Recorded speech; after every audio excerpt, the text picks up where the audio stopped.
Buenos días, buenas tardes o buenas noches, dependiendo del momento en que ustedes estén viendo esta entrevista. Estamos en el canal de YouTube de Pensamiento Penal Chile y hoy día queremos entrevistar en una nueva sesión de nuestro ciclo de entrevistas a un profesional, abogado ecuatoriano, experto en temas de droga y en derecho penal. Tengo aquí un pequeño recordatorio, digamos, de lo que es el currículum de don Jorge Paladines Rodríguez, quien es nuestro invitado del día de hoy, para efecto de poder presentarlo a ustedes. Bueno, Jorge es licenciado en Derecho de la Universidad de Guayaquil, máster en Derecho Constitucional de la Universidad Andina Simón Bolívar, tiene una maestría en Ciencia Política de la Facultad Latinoamericana de Ciencias Sociales, del Flaxo. Ha sido profesor en sistemas penales, de control social y derechos humanos, filosofía política, derecho constitucional y seguridad pública en diversas entidades de educación. Se desempeñó como subsecretario de Políticas de Desarrollo en el Ministerio de Justicia y Derechos Humanos de Ecuador y también fue defensor público en el mismo país. Y hoy día, actualmente reside en Alemania, donde se encuentra cursando estudios de posgrado en la ciudad de Bremen. Espero haber estado bien, Jorge, en la presentación, en la descripción. Te agradecemos mucho esta entrevista y, bueno, un saludo para ti al comenzar esta reunión. Bueno, muchas gracias. Un saludo transatlántico también. Tengo mis tíos que viven en Chile, tengo grandes amigos en Chile. Bueno, cuento también con tu amistad en esto, así que aprovecho la oportunidad de saludar a todas las compañeras y compañeros que no solamente integran Asociación Pensamiento Penal, sino también a quienes hacen estudios críticos del derecho penal y qué mejor aún en instituciones fraternas como las defensas públicas, ¿no? Bueno, muchas gracias. Repito el agradecimiento hacia ti por esta entrevista que nos parece muy importante porque queremos tratar un tema del cual tú has escrito mucho y del cual has tratado mucho, digamos, y que se refiere al tema de drogas o política criminal relacionada con el tema drogas y sustancias estupefacientes. Y en ese sentido, considerando, digamos, tu expertise en el tema, Jorge, nos gustaría iniciar esta entrevista haciéndote la primera pregunta. ¿Cuál es, desde tu punto de vista, el estado actual de cosas en Latinoamérica en relación con la criminalización del uso y consumo de drogas? Bueno, América Latina está cursando en estos momentos por una reemergencia de los estados neoliberales.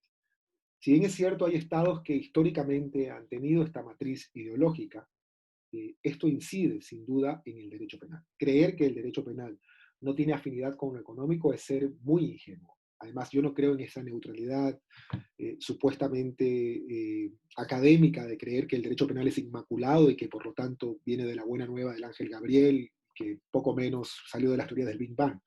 Tiene una influencia, insisto, con las matrices económicas. ¿Por qué digo esto? Porque hoy en día en muchos países de América Latina se presenta como la panacea la regulación del cannabis. Y resulta que, si bien esto en algunos países aparece de una demanda social, de la acción colectiva, estoy pensando en el caso argentino, estoy pensando en el caso uruguayo, también no es menos cierto que esa lucha social termina siendo asaltada por las corporaciones económicas. Y estas grandes corporaciones económicas, que tienen su asiento en Estados Unidos y en Canadá, por ejemplo, lo que utilizan es el suelo sudamericano, centroamericano, la biodiversidad latinoamericana, el sol, el agua y la tierra latinoamericana para cultivar lo que no se cultiva posiblemente al lado de un iglú en Canadá. Estoy hablando de cannabis. Y bajo el discurso de la regulación del cannabis, en el fondo lo que hacen es implantar sus corporaciones económicas en nuestro territorio y generar una especie de corporativización de la lucha histórica. Mientras tanto, se preserva la criminalización de usuarias y usuarios. Por un lado, esa característica. De otro lado, es que se sigue manteniendo la criminalización a través de el falso dilema de haber legalizado o evitado en este caso, la vulneración de la presunción de inocencia. Básicamente eso. ¿Por qué?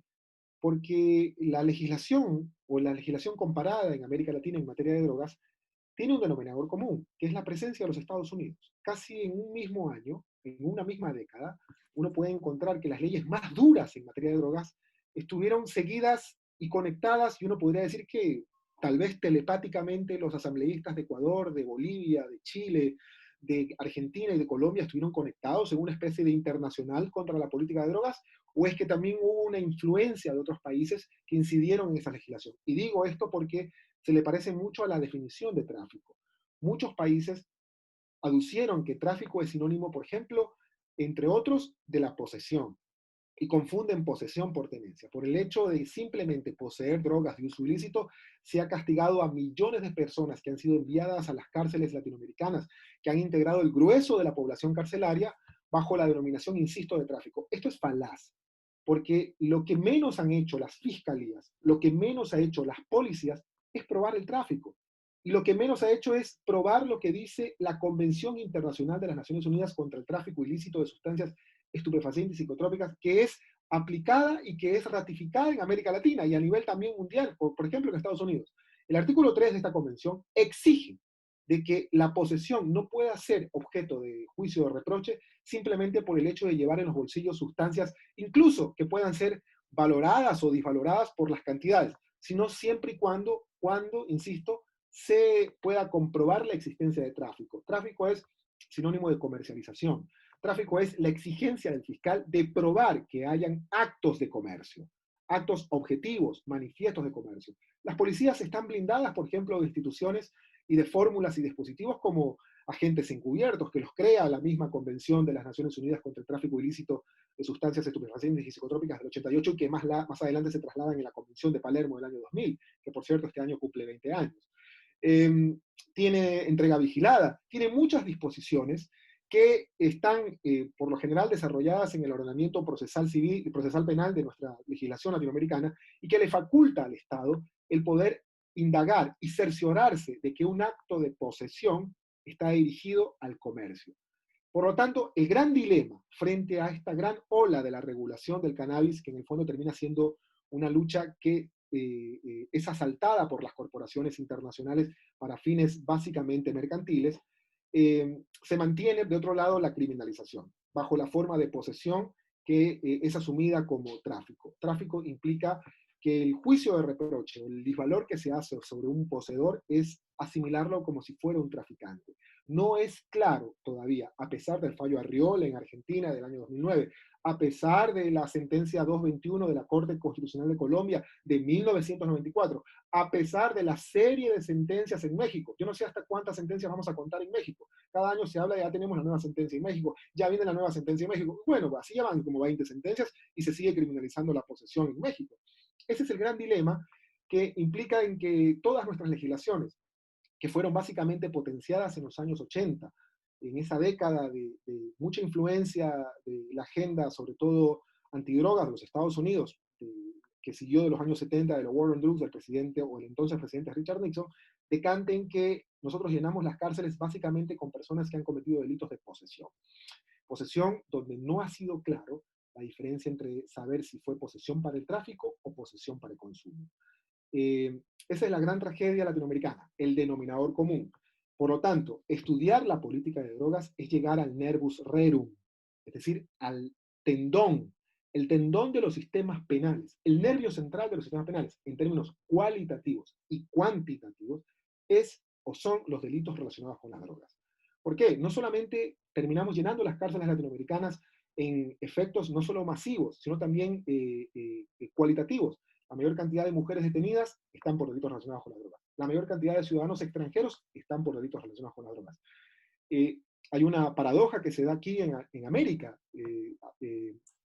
sacando o haciendo a Canadá a un lado. Los países más grandes de América son Estados Unidos y Brasil. Son los dos países que detienen a la mayor cantidad de personas por delitos relacionados con las drogas. La mayor cantidad, gente de escasos recursos económicos, y la mayor cantidad, afrodescendientes.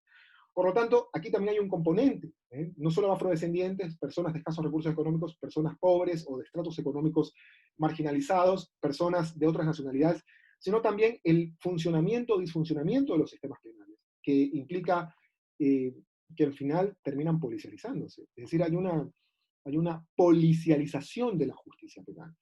Yo puedo decirlo desde el caso ecuatoriano, cuando conversaba con mis compañeros defensores públicos. En materia de drogas, nosotros no podemos decir, incluso con el sistema acusatorio, cuántos policías tienen los fiscales, sino con cuántos fiscales cuentan los policías. Sí, efectivamente, es un muy buen análisis el que tú haces, en especial, digamos, el tema relacionado con esta criminalización o exacerbación de la criminalización de los poseedores, haciéndolos pasar por verdaderos traficantes. Aquí en Chile, digamos, el tipo penal de las normas tanto de tráfico como de microtráfico que existe en la ley de droga tiene una amplitud tal de verbos vectores que se termina, digamos, penalizando a muchas personas que al final del día no son más que consumidores, personas que no tienen condenas previas, que tienen, digamos, incluso una vida, digamos, ajustada a los patrones sociales, si uno quisiera decir en el sentido de trabajo, una familia, un algo comunitario, pero que lógicamente son consumidores de droga, digamos, por una cuestión de quizás de esparcimiento, pero que al final del día la ley termina criminalizándonos tal cual como la persona que lleva adelante una actividad, digamos, lucrativa con las sustancias estupefacientes. Y en relación con eso y haciendo el engarce, digamos, con la situación chilena, Jorge, lo cierto es que hoy, digamos, en plena epidemia, en plena crisis sanitaria que vive el país, y hace no más de un mes atrás, el gobierno del presidente Sebastián Piñera presentó un proyecto de ley al Congreso que busca reformar a la ley 20.000, conocida popularmente como la ley de drogas.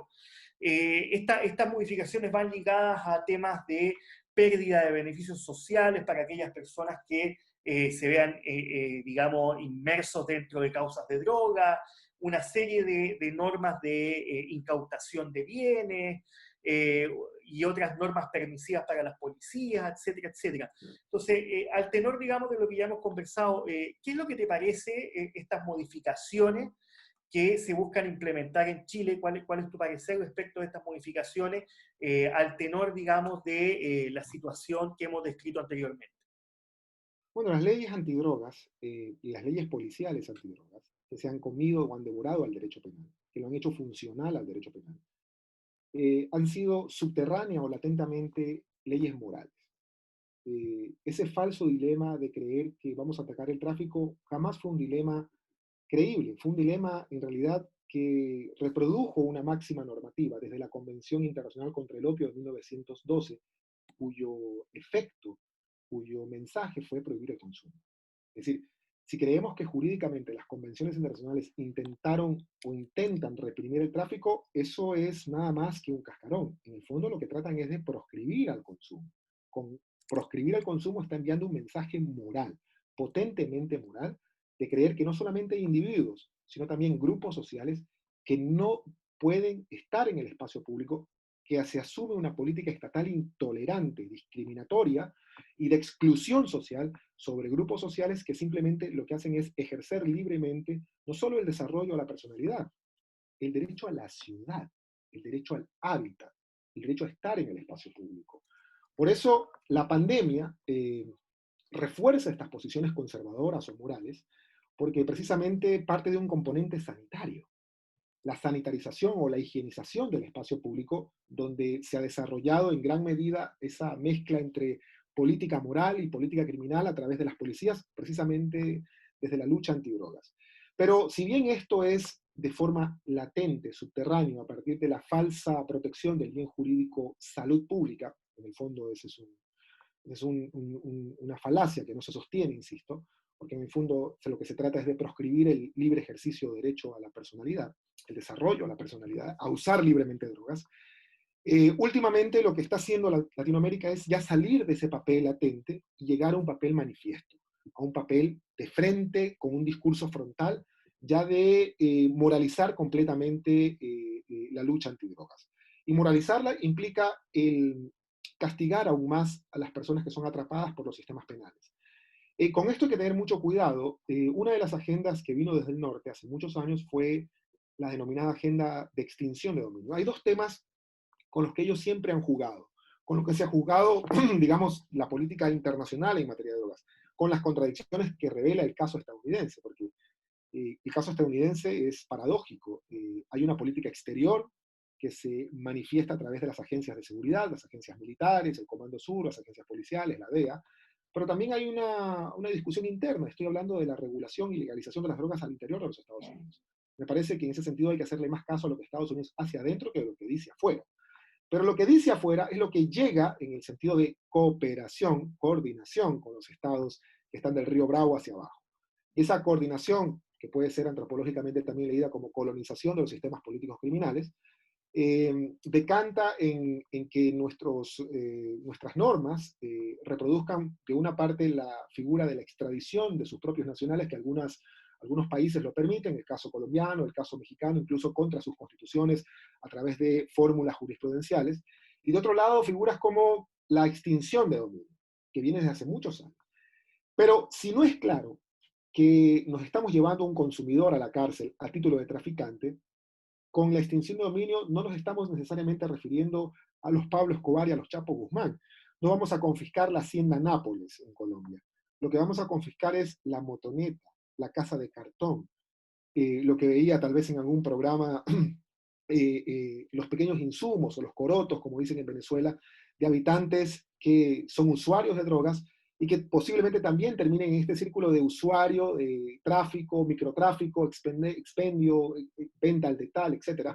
Pero hacia ellos apuntamos más, o sea, a llenar las bodegas de los sistemas penales, a llegar a las bodegas de las agencias de seguridad con pequeños insumos, con televisores, con motonetas, que no necesariamente corresponden al gran crimen organizado o a la gran definición de crimen organizado. Es decir, seguir castigando a los débiles, darle duro a los débiles y mantener el mismo esquema de darle débil a los duros, ¿no? Pero en esta figura de la extinción de dominio que se reproduce a través de novedosas incorporaciones, que no son nada novedosas, son viejas, vienen de los años 80, ojo, lo que se hace es convertir a las normas en medidas. El derecho deja de ser un derecho apegado a las normas. Esto lo decía Ernst Fraenkel, un gran jurista de los años 30 en Alemania. Y se convierte en un derecho de las medidas, ¿no? Y usted va a encontrar que en todas estas leyes aparece la palabra medidas, medidas, medidas, medidas. Y todo se convierte en medidas. Y las medidas son mandatos de optimización dirigidas a las agencias de seguridad, que terminan, insisto, devorándose a las demás agencias de justicia y a la interpretación racional, insisto, de las normas. Entonces, estas medidas implican que, por ejemplo, frente a la posibilidad de castigar o de ser sancionada a una persona por tráfico de drogas, a eso también la seguimos castigando moralmente con el privarla de subsidios económicos, con el privarla del derecho a la vivienda, con el privarla de beneficios, insisto, sociales, es decir, con reproducir la exclusión social, con el privarla del derecho a la ciudad, ¿ya? Y esto es no solamente alta, de una forma peligrosamente inconstitucional, sino que reproduce y refuerza esta visión moral en la política, más allá del derecho, ¿no? Yo creo que se vuelve a moralizar la política, se vuelve a moralizar la política criminal. Hace mucho tiempo que el derecho penal perdió la pista de separar lo moral de lo jurídico. Ya esto es una tragedia, tal vez es una frustración dentro de quienes hacemos derecho penal. Pero en la política al menos esperamos un mínimo de que los actores no confundan lo que es la moral con una visión ética o estatal. Si bien es cierto, ningún país, ningún Estado de Derecho quiere ver a niñas, niños y adolescentes usando drogas tan letales o evitar o impedir el uso de drogas tan letales como heroína. Tampoco es menos cierto de que bajo una política de reducción de daños, evitando en este caso a toda costa de que las drogas lleguen a los usuarios, tenemos que separar a rajatabla lo que significa el uso de drogas de lo que significa el tráfico, insisto, pero también el evitar el castigar a las personas doblemente o de reproducir en esta especie de castigo moral sobre las personas que ya han sido en sí condenadas. El Estado de Derecho lo que establece son penas privativas de la libertad, pero encima eliminarle la posibilidad de estar en el espacio público, de ser beneficiario de servicios sociales, es moralizar, insisto, el debate de la política de drogas aún más, llegar a un extremo fuertemente discriminatorio.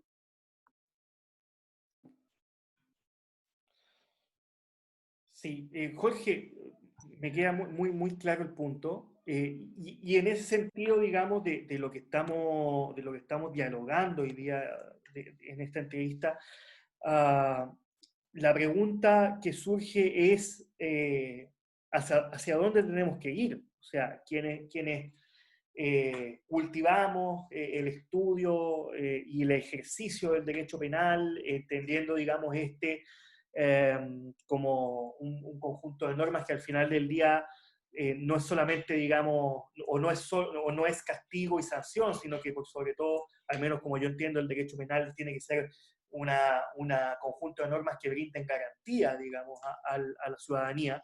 Eh, ¿Cuál es el camino que debemos tomar? O sea, eh, tenemos que quedarnos en el statu quo de la profundización de la criminalización o tenemos que buscar algún nuevo paradigma. Y en ese sentido, si es que buscamos un nuevo paradigma, ¿hacia dónde tenemos que observar para objeto de o con la finalidad de poder generar normas penales, como tú indicabas, y no medidas penales dentro de esta temática? Aquí se dan tres dimensiones para poder leer a la política de drogas como fenómeno jurídico penal. Por un lado, una dimensión que yo le llamaría una dimensión constitucional.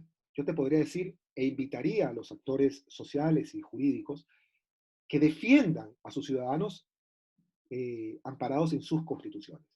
El caso chileno es problemático, pero no me refiero a constituciones como la constitución o el programa normativo que rija en Chile desde hace muchos años atrás en tiempos muy problemáticos.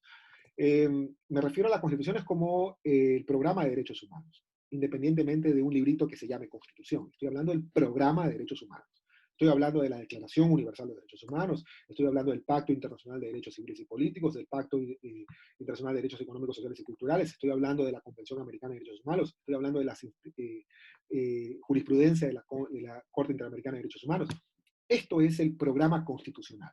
Si esto se sintoniza con estos libritos que se llaman Constitución, enhorabuena, porque a veces estos libros no se sintonizan o son arcaicos o están desfasados en el tiempo. Pero esa es la primera dimensión. Hay que pelear con nuestras constituciones, con el derecho constitucional. De otro lado tenemos el derecho penal, una segunda dimensión. Y ese derecho penal ha sido filtrado por la política de drogas. No ha tenido capacidad de reacción. Ese es un gran problema.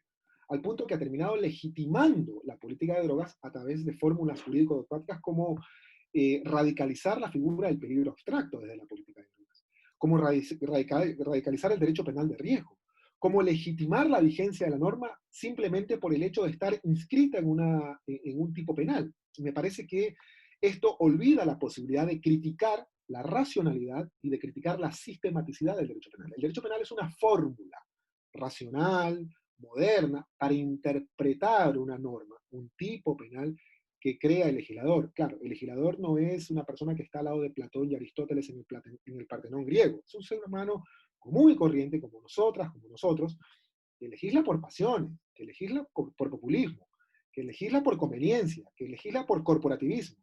Y esperamos mínimamente que legisle amparado en un Estado de Derecho, independientemente de los intereses a los que representa.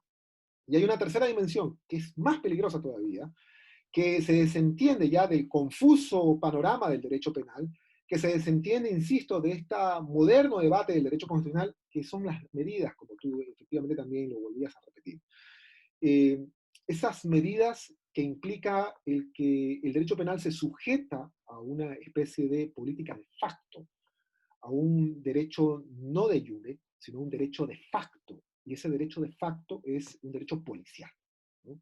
Derecho policial no en el sentido jurídico de derecho policial en el sentido de competencias, atribuciones. Es decir, mientras menos Estado de Derecho hay en un proceso penal en materia de drogas, es mejor para luchar contra el así denominado crimen organizado. Y me parece que esa tercera dimensión es la que termina siendo muy popular en América Latina, porque reproduce agendas como la extinción de dominio, como reproduce agendas, ojo, detrás de las agendas como extinción de dominio, estamos llevándonos la motoneta del poseedor rotulado como traficante. Reproduce agendas como la extradición de los connacionales, reproduce agendas como la inscripción de dispositivos policiales que terminan convirtiéndose en medios fundamentales de prueba por encima de la obligación jurídica de la agencia fiscal de demostrar el tráfico. Y terminamos discutiendo básicamente las toneladas, las cantidades.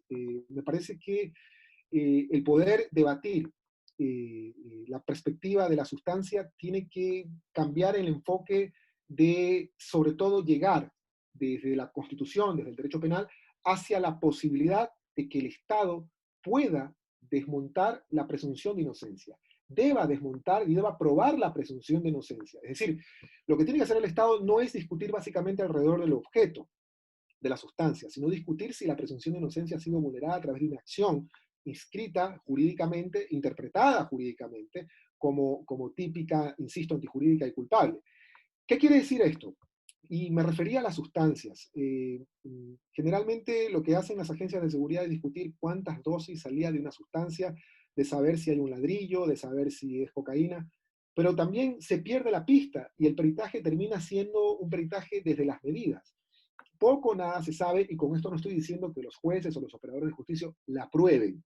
Lo que estoy diciendo es que los jueces o los operadores de justicia, fiscales, defensores públicos, conozcan de sustancias, conozcan de la sustancia a la cual se le está atribuyendo ya en un proceso penal una potencial responsabilidad de un ser humano, una persona de carne y hueso, o sea, una cosa con capacidad de culpar a una persona. Y estoy hablando en el caso, por ejemplo, de la cocaína. Se centrifuga la cocaína, se sabe que la mayoría de la cocaína no es pura, se sabe que la cocaína no es 000, que generalmente la cocaína es compuesta, se sabe que la heroína también no es tan pura que digamos, se sabe de las diferencias entre THC, CBD, se sabe de los grados que debe tener al menos en porcentaje el THC para poder ser sujeto a juicio de reproche, o se llevó a las personas con cierto grado que a la final conceptualmente nunca fue a nivel de las convenciones drogas. Se sabe, por ejemplo, de lo que es la pasta base de cocaína, se sabe que es basura de cocaína, se sabe que hay otras composiciones químicas que no están catalogadas en las convenciones internacionales y que por lo tanto, si nosotros reducimos en términos cualitativos la sustancia, terminarían de una forma irrisible condenando a una persona de carne y hueso, pero ese peritaje cae en un dilema de saber si es positivo o negativo, no analizar conceptualmente la sustancia. Es decir, ¿es cocaína? ¿Es pasta base de cocaína? Sí, pero yo estoy hablando de cuánto de esto es cocaína. ¿Cuánto de esto es lo que está sujeto al juicio de reproche? Al que está establecido en las convenciones? Porque puedo hablar de pasta base de cocaína, pero le meten levomisol, y levomisol es una sustancia que sirve para engordar vacas, y esa no está concebida como una sustancia llevada al juicio de reproche. Por lo tanto, si mezclamos el residuo de la cocaína con el levomisol, estamos hablando de que estamos generando una gran masa de cantidades donde el 80% no es en sí una cantidad que podría llevar criminalmente o llevar a una persona a una condena. Dicho en otras palabras, estas tres dimensiones, la dimensión supuestamente técnica, la de las medidas, es la que termina siendo parte de la agenda prioritaria de la política criminal de América Latina, la dimensión policial. Hay que despolicializar a la política de drogas, hay que darle mayor crítica, no darle, invitar, remover el piso de la crítica, sobre todo de los operadores de justicia. Me estoy refiriendo concretamente a los jueces. Me parece que en gran medida cuando un defensor o un fiscal posiblemente también debate con un juez, a veces más que en una posición jurídica podría estar debatiendo con una posición moral del juez. Y creo que esto debe estar supremamente claro. La posición moral debe quedar en la casita del juez y el juez tiene que apelar en el derecho, tiene que hablar en el derecho. En el derecho no importa, no se discute si desde su punto de vista deban estar las personas usuarias de drogas en algún manicomio, pero una persona usuaria bajo ninguna razón tiene que ser criminalizada, penalizada, menos aún violada o vulnerada en su principio o su estatus de presunción de inocencia. Eh, Tres dimensiones que no se conectan, por eso yo invitaría a que las defensas públicas, incluso los fiscales que están en obligación también de hacer las pruebas de descargo, eh, peleen y sobre todo interpreten por encima de lo confuso y del ambiente tenue que es el derecho penal, desde sus constituciones, desde el derecho constitucional, para decirlo también en otra palabra. Las políticas de drogas y el derecho penal hace mucho tiempo fue colonizado desde las medidas.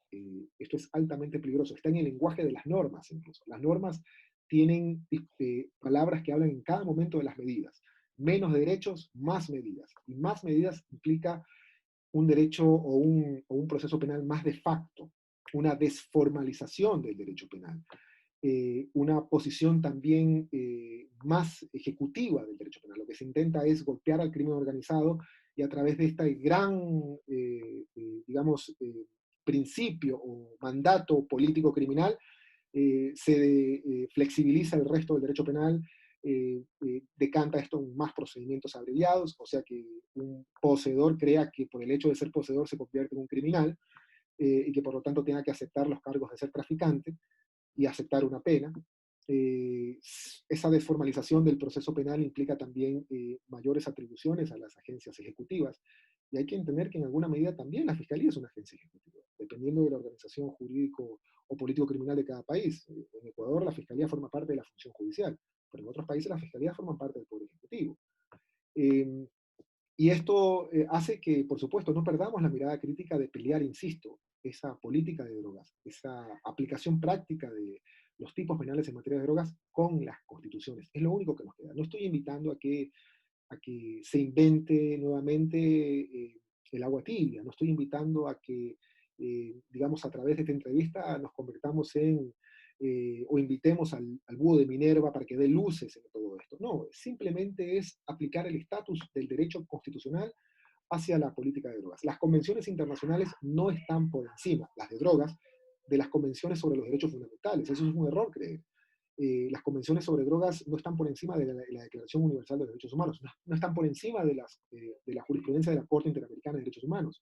Las convenciones internacionales también se sujetan, en materia de drogas, a respetar los principios y los derechos fundamentales. Entre estos, por ejemplo, la presunción de inocencia. Entre estos, el derecho a no ser discriminado. Entre esos, el derecho a no ser criminalizado. Entre esos, el derecho también a entender que el fenómeno social de las drogas, en parte, no en todo, debe ser explicado desde políticas de salud pública, no desde la política criminal. Para finalizar, eso te iba a preguntar, porque al tenor, digamos, de lo que tú me señalas, Jorge, aquí en Chile en específico existe un programa de Poder Judicial que se ha ido amplificando o diversificando en diversos tribunales del país, que se llaman los tribunales de tratamiento de drogas. No sé si lo has escuchado. Son tribunales que no le dan o sea, son tribunales penales, lógicamente, pero no le dan una visión de criminalización al delito, sino que más bien lo que buscan es mirarlo desde el punto de vista terapéutico. Hay una dupla, digamos, psicosocial que analiza los casos de las personas que caen por delito de ley de droga, y en aquellos donde observan que existe indicios de que hay un problema de consumo problemático de la persona, lo que hacen es aplicar mecanismos alternativos. No se le impone una condena, pero sí se le impone como condición el tratamiento y el seguimiento que hace el tribunal periódicamente a esa persona. ¿Crees que quizá, o crees en una visión más terapéutica de salud respecto del problema de drogas versus la visión de criminalización del tema drogas? A ver, lo que pasa es que la palabra criminalización es compleja incluso para traducirla en otros idiomas. La criminalización no solo tiene que ver con la cuestión penal, se criminaliza también desde las políticas de salud. Y de hecho se criminaliza de forma mucho más inverosímil, de forma más subterránea, por decirlo así. Por ejemplo, a través de la manicomialización de la política de drogas, donde un psiquiatra es el que tiene que definir por un tiempo indeterminado si una persona se rehabilita o no. Eh, la misma concepción del Manual de Diagnóstico y Estadístico de Trastornos Mentales, la DSM-5, donde el hecho de usar drogas te convierte en una persona con trastornos mentales. Me gustaría saber si es que da lugar esto a entender que hay inimputabilidad por cada persona que es usuaria de drogas y es atrapada en los sistemas penales para ser, de alguna forma, recibir otro tratamiento en cuanto a la culpabilidad. Lo más seguro es que los jueces no le van a creer. Pero, ¿cuál es esta criminalización subterránea, esta criminalización que termina siendo más perversa? Porque la criminalización del sistema penal, de alguna forma, es cierta. Es decir, tiene certidumbre, tiene reglas desde las cuales se construye esa criminalización.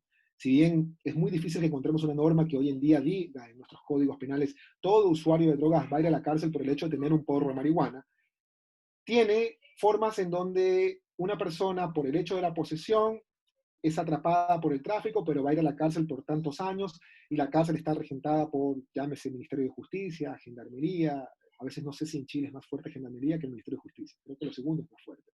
Pero bueno, hay un marco de certidumbre.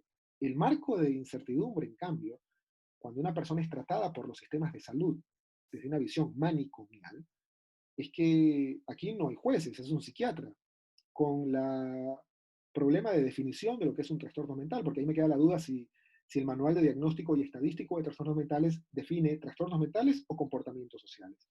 Y un usuario de drogas no necesariamente se convierte en una persona con enfermedades mentales, porque si no, creeríamos que los 80 millones de ciudadanos que viven en Alemania tienen problemas de trastornos mentales por tomar a las 5 de la tarde una cerveza, o que los 11 millones de ciudadanos bolivianos tienen problemas de trastornos mentales por masticar hojas de coca. Eh, el problema es que la definición, insisto, ya es problemática desde el manual de diagnóstico y estadístico de trastornos mentales, pero además lo sometemos a un espacio donde poco o nada de Estado hay de vigilancia sobre las instituciones de encierro. Le llaman comunidades terapéuticas, clínicas de rehabilitación, manicomios en general. A veces no gusta el lenguaje y suelen blanquearse las palabras. En Ecuador ya no se llama manicomio ni hospital psiquiátrico, sino se llama Instituto de Neurociencias. Eso es como cuando le cambiamos el nombre de las cárceles o prisiones y les ponemos centros de rehabilitación, casi con luces de neón, ¿no? Centros de rehabilitación. O como cuando le cambiamos el nombre a las personas, a los presos, le llamamos personas en conflicto con la ley penal. Es, es complejo, pero sobre los tribunales de tratamiento de drogas es que precisamente echa mano de este momento incierto de criminalización que termina siendo peor que el de momento cierto de la criminalización. La experiencia de las cortes de drogas parte en sí desde los años 80 en los Estados Unidos y tiene tres modelos. El modelo estadounidense, generalmente en los estados más conservadores, ¿no? Texas, Florida, y me parece que la Comisión Internacional contra las Drogas de la Organización de Estados Americanos invita mucho, sobre todo a ex jueces, a hacer una especie de cursos, tal vez de vacación, ¿no? A invitarlos a comer una hamburguesa a los Estados Unidos, y se enamoran mucho de ese modelo, estos ex jueces latinoamericanos, y dicen, bueno, vengo con la buena nueva. No es ninguna buena nueva, es un modelo arcaico, fracasado en los Estados Unidos, probado y demostrado que no ha funcionado, y lo traen como la media nueva a implantar en una especie de Frankenstein hacia el proceso penal latinoamericano. Pero tenemos, por un lado, el modelo de las cortes de drogas estadounidense, el modelo de las cortes de drogas en los países que forman parte del common law, donde hay ciertas reglas. Estoy hablando de Australia, estoy hablando de Inglaterra, estoy hablando de Escocia, estoy hablando de Sudáfrica también. Y luego el modelo latinoamericano, donde los invitados un poco a pasear por Florida o por Texas, cuando llegan a nuestros países con la buena nueva, con la antorchita de creer que esta es la solución al problema del tráfico, en realidad llegan muy convencidos que las cortes de drogas van a solucionar el problema del tráfico, insisto. Hacen un implante, valga un poco la palabra, un trasplante hacia el proceso penal latinoamericano. Y lo manejan no solamente como unas salidas alternativas, sino también como la posibilidad de que se genere una especie de justicia terapéutica, ¿no? Los jueces asumen esta posición salubrística de ser también terapeutas. Por ejemplo, el modelo Hub en Hawái, los jueces se encargan de telefonear a las personas condenadas y sometidas a los programas de rehabilitación para saber si se rehabilitaron. ¿Ya te rehabilitaste? No, todavía bajé la dosis de 5 a 2 cigarrillos con marihuana. Entonces, si no la bajas a uno el siguiente fin de semana, te chantajeo, porque es la palabra, te chantajeo con reintroducirte al sistema penal y ahora sí condenarte por lo que habías caído. Yo creo que hay que incluso partir de las experiencias de los Estados Unidos, por ejemplo, el modelo de Seattle, de la policía de Seattle, el modelo donde la policía incluso demuestra que a través de la fiscalía que una persona es traficante, pero le dicen y le hacen un primer llamado de atención. No va a ir al sistema penal y bueno, si usted en un segundo caso lo pesco en la calle con tantas cantidades, con el seguimiento que le hemos hecho del tráfico, del comercio, podemos hablar de el uso del sistema penal, pero no a priori, porque parte de un hecho social que esa oferta a su vez está asociada con una demanda. El problema de las cortes de drogas es el sometimiento a la incertidumbre total de un usuario. Segundo, la echada de mano de los sistemas penales como trasplantes de las fórmulas entre lo saludístico y lo justiciable. Tercero, por eso incluso también puede tener apoyos muy populares. Las familias van a creer que esta es una gran solución. Esto pega mucho en los barrios. Y claro, ¿cómo no va a funcionar? Por supuesto, van a creer mucho en las cortes de drogas. Son modelos populistas, sin lugar a duda, y que decantan en una especie de eficientismo, ¿no? O sea, al mayor eficientismo del modelo acusatorio, las cortes de drogas son mucho más eficientistas porque le prometen al procesado no ir a la cárcel, sino ir a un manicomio. Y parecería que el manicomio resulta, en resumidas cuentas, termina siendo mucho más barato que ir a un centro de privación de la libertad. Pero es un centro más incierto, es un centro lleno de expectativas, de posibles vulneraciones a los derechos humanos mucho mayores de las que están en las cárceles. Porque en los manicomios, si hay un ministerio de salud que pueda estar controlándolo, enhorabuena. La tragedia de América Latina es que los manicomios o centros de rehabilitación social o comunidades terapéuticas no tienen mucho control de los estados, no tienen control de los ministerios de salud. Son más privados, son organizaciones, lo digo con todo respeto, más religiosas, protestantes algunas, católicas por otras. El Estado no tiene una certidumbre del método de los profesionales. En algunos casos se los someten también a vejámenes, a torturas, en formas como la maceración de los glúteos, como electroshocks, etc. Se los somete a una verdadera dimensión desconocida al procesado. Y la cuarta característica, además de el usar de estos recursos que terminan siendo asociados a un lenguaje de salud pública, es que las comunidades o los centros de tratamientos de drogas, o los tribunales de tratamientos de drogas, o las cortes de drogas, como quieran llamar, aducen, en este caso, una especie de suspensión del proceso en cuanto significa a la búsqueda de la verdad. Es decir, ninguna persona que va a las cortes de drogas en la perspectiva del trasplante, del Frankenstein latinoamericano, es llevada a las cortes de drogas luego de que se ha comprobado incluso, y se ha agotado todos los recursos de que es una persona que ha cometido un delito tipificado en nuestros códigos penales que no esté asociado a los relacionados con las drogas, o que pueda estar eventualmente relacionados a los delitos de drogas. Sino que se suspende, es decir, nunca se llegó a determinar la culpabilidad y se suspende al proceso para llevarlo a una corte de drogas. Con lo cual, de no rehabilitarse, algo que no forma parte de las expectativas ni del usuario o del procesado, peor, de un juez o del psiquiatra, se lo reintroduce al sistema penal como una forma de doble castigo. Esto es un chantaje puro.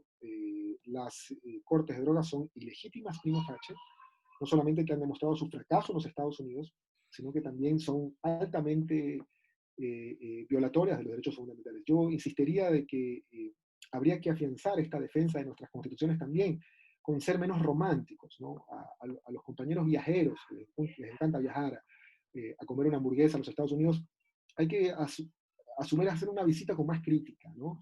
Pensando hasta dónde alcanzan las realidades latinoamericanas. En América Latina esto se presta a crudas violaciones a los derechos humanos. No solamente esto ha pasado en los Estados Unidos, hay muchos informes que ya revelan que esta panacea de creer que las cortes de drogas son la solución no lo es en realidad, sino que en lo difícil y complejo que es América Latina, esto lleva nuevamente a una criminalización del usuario o consumidor. Quería agregar algo. Hay una ambiciosa meta que no ha logrado ser comprobada para los que hacen política criminal de drogas en América Latina desde la perspectiva del prohibicionismo, que es la relación entre uso de drogas y criminalidad. Digamos que muchos de ellos se lamen los dedos porque se produzca esa relación. Como diría algún causalista médico, el uso de marihuana te convierte en usuario de cocaína, el usuario de cocaína te convierte en usuario de pasta base de cocaína, el usuario de pasta base de cocaína te convierte en usuario de heroína y termina siendo el sicario del Chapo Guzmán. Y claro, bajo ese esquema, bueno, antes de usar marihuana tomó Coca-Cola y antes de tomar Coca-Cola también tomaba la leche de la madre. Por lo tanto, todo mamífero es potencialmente sicario de Chapo Guzmán. Eso es totalmente falaz. Pero lo que quiero decir es que ese causalismo lo tratan de demostrar también a través de las cortes de drogas. Es decir, el mensaje, en el fondo, el trasfondo es político. Tratan de forzar esa realidad que no se ha comprobado, la realidad entre uso de drogas de uso ilícito y criminalidad. No estoy hablando de tráfico, de uso de drogas, ¿sí? lo que trata es de forzar una realidad y de llenar las estadísticas. Y de decir, por cada persona que cae en los sistemas de tratamientos de drogas, es decir, por cada inocente que fue criminalizado de forma social o saludística a través de los manicomios en las cortes de tratamiento de drogas, es un punto más para las estadísticas. Y dice, sí, está demostrado que el uso de drogas está asociado a la criminalidad. Y eso es falso. Eso es sobredimensionar, pero no solamente sobredimensionar, manipular una realidad. Así que invitaría a que no se laman los dedos todavía, que hay que demostrar esto. La fórmula Goldstein, que fue uno de los modelos que se quería aplicar en los Estados Unidos a partir de la venta del crack, donde se quería demostrar exactamente esto, me parece que en América Latina tiene que esperar. No está demostrado que el uso de drogas de uso ilícito está asociado, sobre todo porque estoy pensando en la marihuana, en el cannabis, está asociado a la comisión de delitos. Por el contrario, el uso, consumo de drogas de uso lícito, como el alcohol, sí está asociado a fenómenos como violencia de género, sí está asociado a fenómenos como accidentes de tránsito, y ahí no nos gustaría entonces hablar de las estadísticas. Creo que hay que verlo no solamente en el plano de el derecho procesal penal, sino también en el trasfondo político criminal, que lo que busca es generar esta falsa estadística, de esta falsa aritmética de la relación entre uso libre de drogas de uso ilícito con criminalidad, que no se ha producido. Así que hay que esperarse un poco.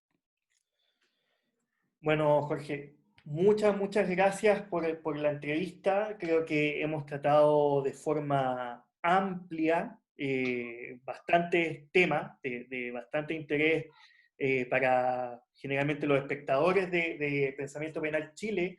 Eh, Lógicamente vamos a difundir tu entrevista también entre ciertos operadores del sistema, porque me parece muy interesante, específicamente además el tema del combate o el llamado combate, digamos, a las drogas, y la visión que tienes tú, que me parece, digamos, del todo atingente y que de hecho la comparto plenamente. Así que agradecerte, que sepas, digamos, que Pensamiento Penal Chile siempre va a estar a disposición, digamos, de ti y digamos, de la difusión de tus puntos de vista y argumentos. Y, lógicamente, dejarte invitado desde ya a próximas actividades que llevemos adelante para que puedas, digamos, participar con nosotros a futuro y construir también pensamiento penal y difundirlo a través de Internet y de nuestras redes sociales. Así que muchas gracias desde ya.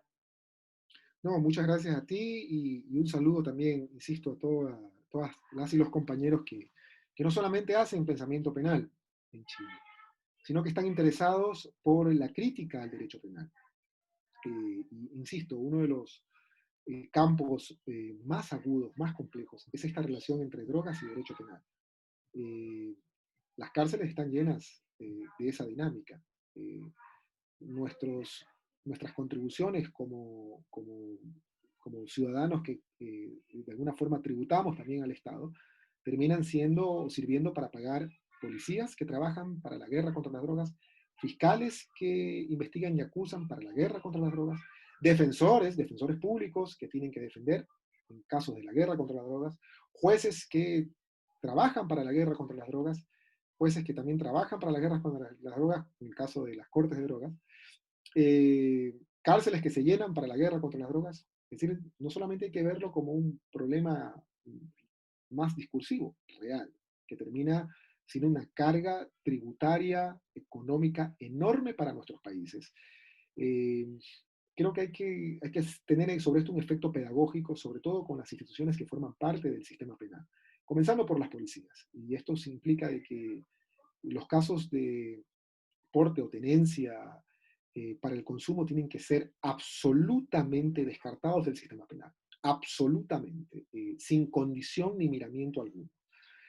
Podemos conversar el tema del tráfico a través de una racionalización de unas escalas del castigo, de una forma mayor de proporcionalidad, pero la posesión para consumo tiene que ser claramente definida, sea a través de políticas de umbrales, sea a través de descriminalización total, sea a través de pedagogías político-criminales con las policías, los fiscales, etcétera. Pero esto no está lo suficientemente claro. La posesión termina confundiéndose con el tráfico y ahí estamos hablando de que muchas personas terminan yendo a las cárceles, engrosando el gran componente de personas privadas de la libertad. Y además, los fiscales no prueban el tráfico. Los fiscales creen que probar el tráfico es contar las cantidades de gramos que hay en una sustancia. Eso no es probar el tráfico. Probar el tráfico es demostrar el comercio. Eso es probar el tráfico. Si no probaron el tráfico y simplemente una persona se fue a las cárceles por cantidades, estamos hablando de que fácticamente condenaron a un inocente.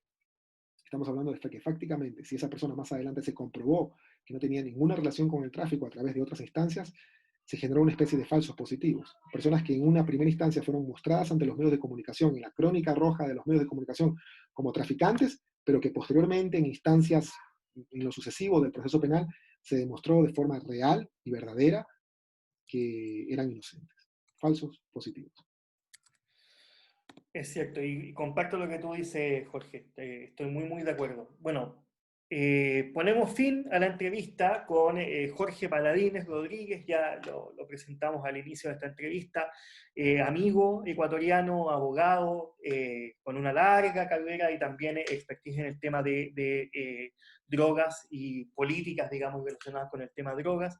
Así que le agradecemos nuevamente su presencia en esta entrevista y desde ya a ustedes, queridos espectadores de nuestro canal de YouTube, los invitamos a suscribirse a nuestro canal y también a seguir nuestras redes sociales de Pensamiento Penal Chile en Twitter, que es @pensapenalchile, en Instagram, Pensamiento Penal Chile, y también nuestro fanpage en Facebook para que conozcan, digamos, no solamente de la entrevista de Jorge, sino que también de las diversas actividades que realizamos en esta época compleja para el país, pero que hemos seguido, digamos, generando foros, seminarios y conversatorios en torno al tema penal, penitenciario y de derechos humanos. Así que desde ya quedan todos invitados a las próximas actividades que hagamos como Pensamiento Penal Chile.